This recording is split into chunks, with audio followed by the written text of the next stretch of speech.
It's Monday, day after New Year's. I decided before I do any more welding, my tungsten is getting extremely short.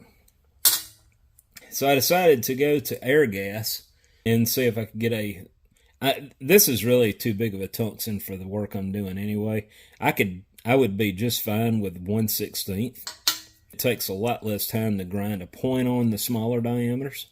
Anyway, air gas was closed. I feel like I'm in an AA meeting here when I tell you this, but I went to Harbor Freight. I found this right there in the welding section. Now, guys, I don't know anything about Vulcan products. Just like my tungsten at Air Gas, these are made in the Soviet Union. It's not American-made tungsten. I understand that. This, packed from China, has 4 different size tungsten, 4 different size collets, gas lenses, which I got plenty of them anyway. It covers 40 thousandths diameter, 1/16, 3/32, along with a 1/8 tungsten. What could possibly go wrong with this, right? I don't know. It was, I think, $39 for this.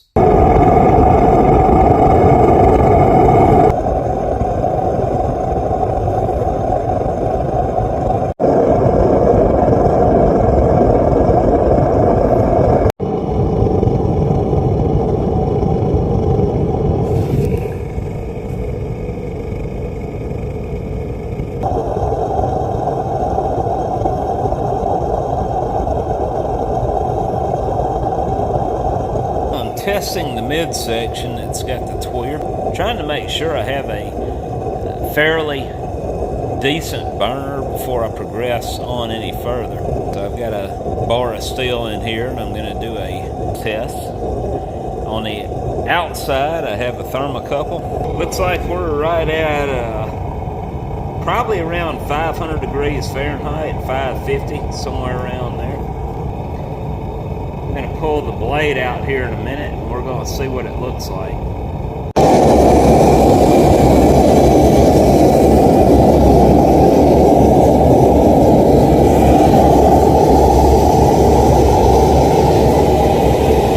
Dollar, you want to go for a ride? Huh? You want to go for a ride? They don't have any cherry. Ride? Ride? Ride? Ride? Go? Go? Go! Ride, ride, ride, ride, ride. Uh-huh. Yeah, I want to go for a ride too.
Okay, we are ready to set our core down in here, which is going to form our dome. But before we do that, I'm going to seal this really good. I'm probably going to go ahead and put silicone on it first and then put a layer of foil tape around the outside of that. And I know this looks deep. That is not going to be one solid block of refractory. The quart, it's going to lay right there.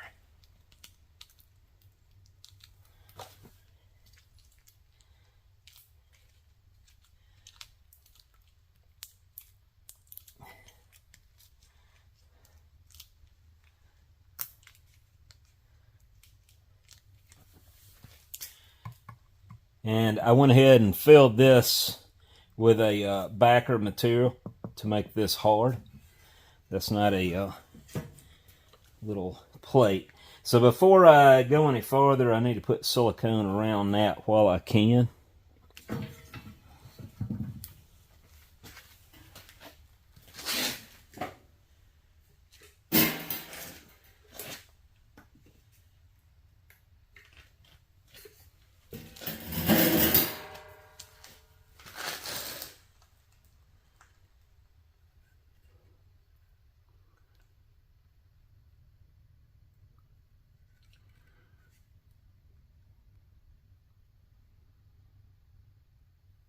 This should be fairly dry.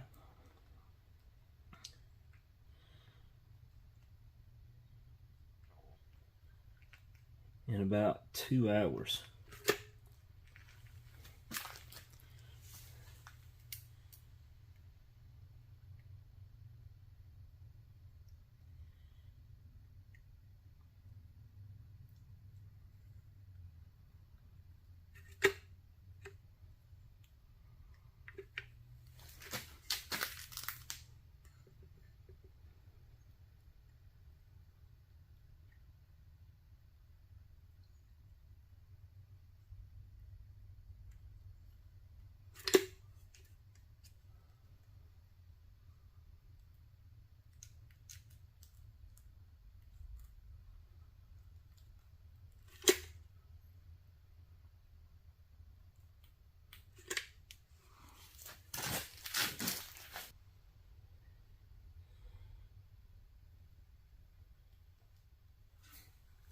I got a little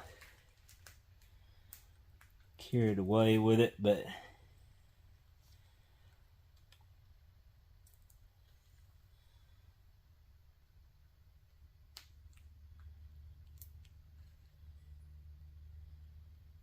yeah. I'm just gonna, while I have the lid open, I'm just gonna go ahead and put a band of silicone all the way around it.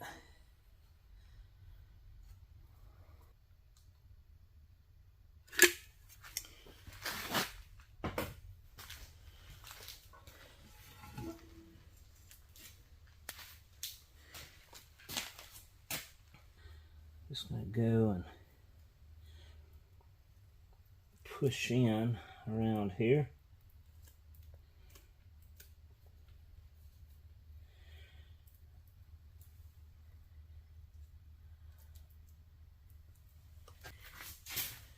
And we should be good. I just use the last dab of my the silicone. I got more. And it would not hurt if I go ahead and go around on the inside there and do the same thing. Like I said, we cannot have this thing leaking water once I start. I also have one more core to put here.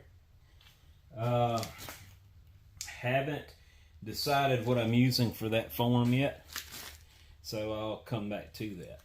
Well, we had some really bad weather last night, so I stopped after I put this on. I went in. I was going to come back out later. We ran out of silicone. I was going to put a line on the inside here. I'm going to do that now. The center of the dome is not perfect. I should have done a better job of that, but honestly, it doesn't matter as long as it's going to give me headroom and clearance for the crucible. We're in good shape. So the bolts that you see here that I have welded on the side of the rim are more than enough support to keep the lid in place. You don't need to waste your time messing around with nichrome wire or anything like that, making a cobweb maze. It doesn't help you at all.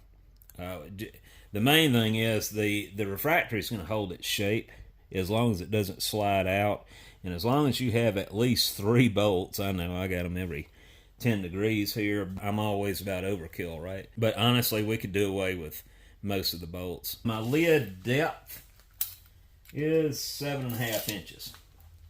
Now, if that were a solid block of refractory, that would be a lot. But it's not. Keep in mind, we still need to put the oval opening here. Now, a lot of people ask me, how big of a hole do you put in the lid? As long as you have more than enough exhaust, your furnace is going to breathe just fine. You don't want to restrict it. You can always choke it down. And I do. It's from time to time, I keep a couple fire brick laying on top, and I will kind of register the exhaust with that. Just it all depends on, first of all, the age of the furnace. When they're new, I don't usually have to choke them down. As they start breaking down and mutating, yeah, I end up having to throttle the exhaust a little bit just to add a little bit of pressure to the inside of the chamber. If you got everything burning right, if you got the right blower on there, you can get away with a huge opening up here.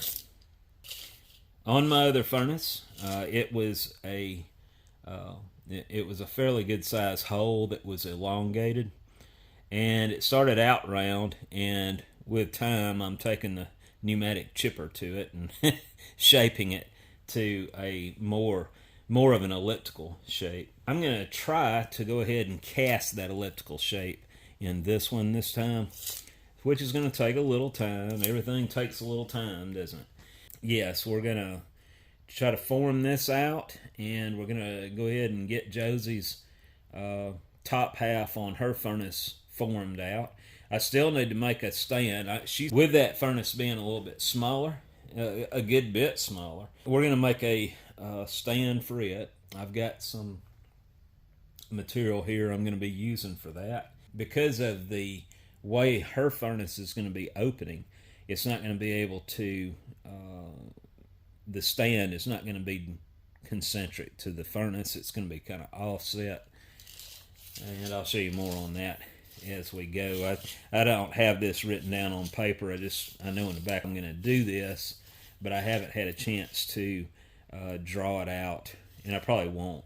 I know, stuff usually starts working out as I keep going. All right, so this is different caulk. Boy, that's gonna make it challenging.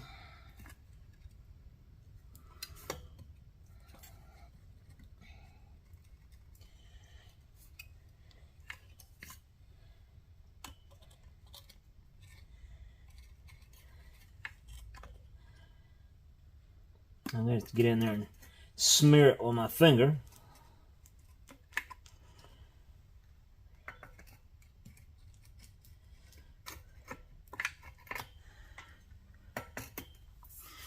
Let's go ahead and do that now.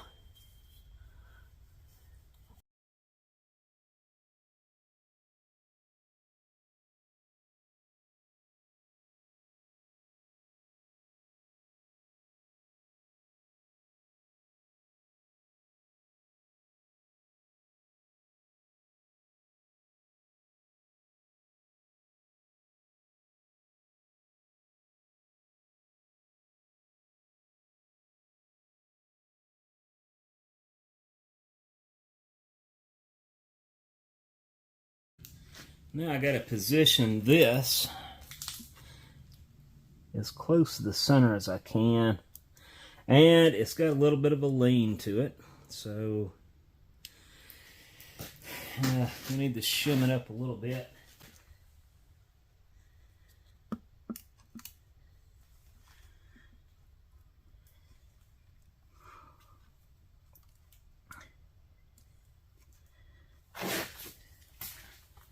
Perfect. Alright, so I'll put a pretty good sized bead of caulk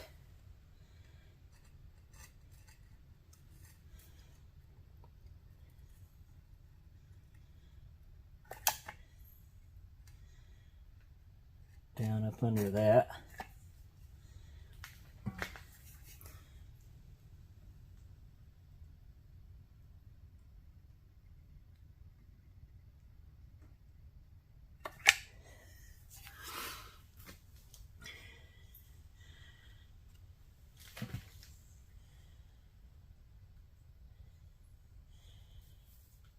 And I don't care what this looks like, guys.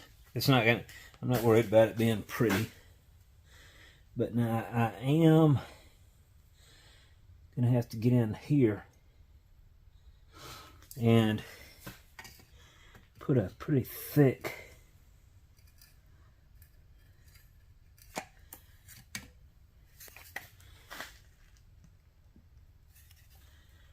gob of it there.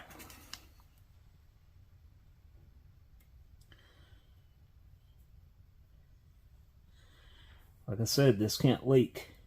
It's got to hold it.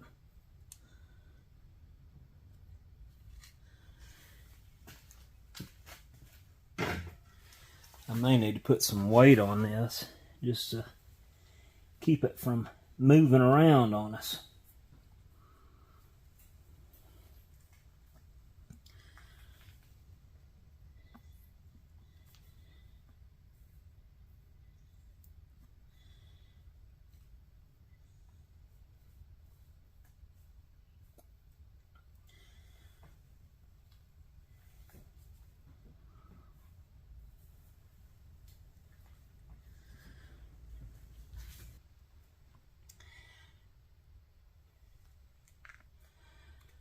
Put some filler material in there as well.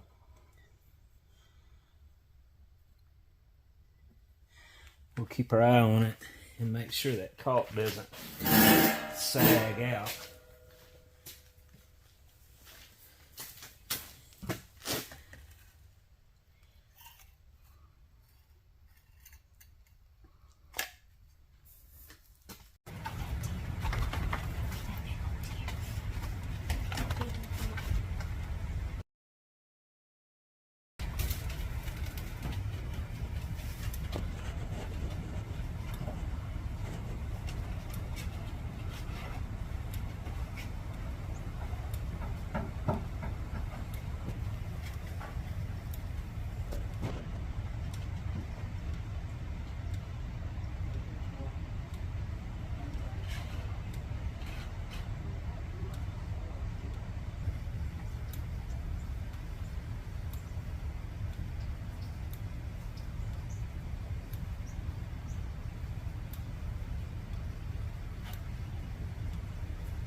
All right, guys.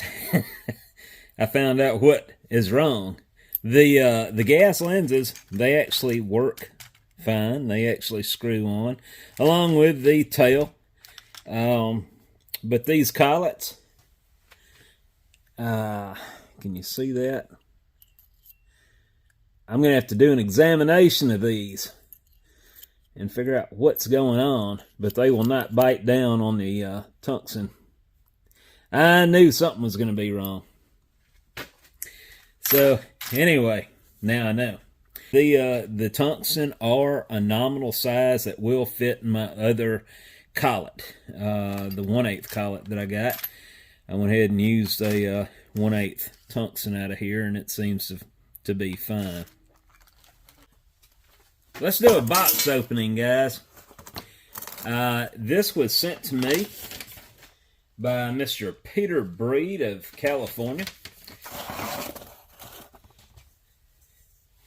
It's a shrink roll, a 1/4 to 12-inch shrink roll. Very nice shape. It's a Starrett, and it has no visible rust whatsoever. Peter had sent a letter along with this, which tells that during his travels, he has collected various calibrated sticks, and this particular one was included in a bundle that he got at an antique market in New Hope, New Jersey, back in the 1990s. He goes on to say, I do not have a practical use for a 1/4 inch to 1 foot pattern making rule, except to use it messing with people who insist on accurate measurements. As I have made it my mission to find a good home for one item per day, and this one to my trade, he hopes that I will be able to use it or find a proper home for it. Well, Peter, I'm going to tell you, we're going to keep this here on site, and I'm going to, when we get the addition finished and get all the walls painted, this is going to be hanging on it. I'm very excited about this. I actually have, you know, I've told y'all this before. When I'm designing a pattern for myself, I just calculate it with a regular ruler. I don't have any shrink rulers. Well, now I've got one. Of course, it's a 1/4 inch per foot. Most of the stuff I'm designing is 1/8 per foot, but still, this is a beautiful shrink rule, and I will take good care of that. Thank you, Peter. I was hoping to get the furnaces done by now, but keep in mind I'm working on 2 of them. And Josie's is requiring more time than this one right now. I'm very close to being through with this, but I'm also having to make some modifications on the other burner I'm going to be putting on this. With that said, I'm doing a lot of welding right now, and I can't weld worth a flip, so I'm not going to show you that. But hopefully next week I'm putting the furnaces to the test, because we've got a lot of stuff still coming in the door, not to mention all this that's on the back burner, and we're just getting that much farther behind, so we got to get some castings done. So we got to get back to melting iron fast. At the same time, you can't push certain processes when you're doing this, so it's a slow go. I hope you don't mind me plugging in a little home video here and there $1. I've had several requests for that, so I'm trying to give her some FaceTime here. But anyway, I will see y'all next week. Hope y'all take care, and I'll talk to you later. For those who have been asking about the Windy Hill Foundry hats, these are now available on my website, windyhillfoundry.com, under stores, or you can click on the above link. These are on the pricey side, but keep in mind the shipping is included. Have a good day.